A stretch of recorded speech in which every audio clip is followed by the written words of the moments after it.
আমার জন্মদিন ছিল, ভাবছিলাম কোনো রকম কাজ করব না, কিন্তু না সেই পরিমাণে বুকিং ছাড়া সকালে আবার কাজ চলে আসলো। বললো একটা বিকালে মেকআপ আছে, করতে পারবে?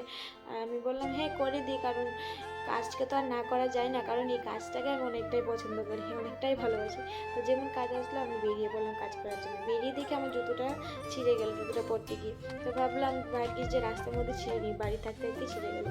তারপর এখানে নতুন জুতো পরে চলে আসলাম দোকানে আমি জিনিসগুলো গুছিয়ে নিয়ে আমিও সাজুগুজু করে নেবো, কারণ আমিও সুন্দর করে সাজুগুজু করতে পছন্দ করি। এখানে অনেকদিন পরে জিন্স টপ করলাম নিতে।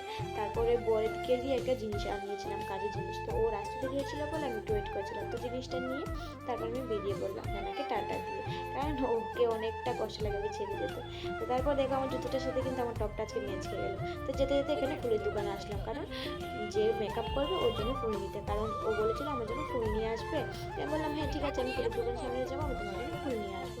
তো এখানে গোলাপ নিয়েছিলাম আর তাকে নিয়েছিলাম জিপস, আর কত সুন্দর সুন্দর ফুল, দেখতে কি ভালো লাগে।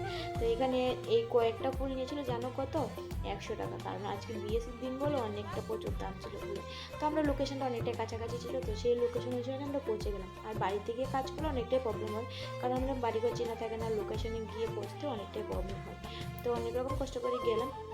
গিয়ে ও বলছে যে যেখানে যাই এভাবে টিলা বেয়ে বেয়ে যেতে হয়, টিলা বলতে এরকম সিঁড়ি বেয়ে বেয়ে উপরে উঠতে হয়।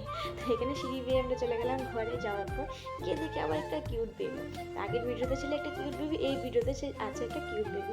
তো এখানে আমাদের কাজটা হলো মেকআপ করা, তো বসে বললাম মেকআপ করার জন্য। ও ছিল আজকে পার্টি মেকআপ একটা, তো বেবির জন্য যেতে পারিনি শুধু, তার জন্য আমার এসে করতে হবে বাড়িতে। তো এখানে দেখো কমপ্লিট হয়ে গেল, মেকআপটা কেমন হয়েছে অবশ্যই কিন্তু কমেন্ট করে জানাবে।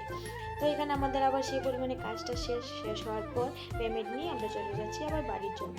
তো এখানে বেরিয়ে পেয়ে গেলাম একটা রিক্সা। আর মেকআপটা কেমন হয়েছে অবশ্যই কিন্তু কমেন্ট করে জানাবে।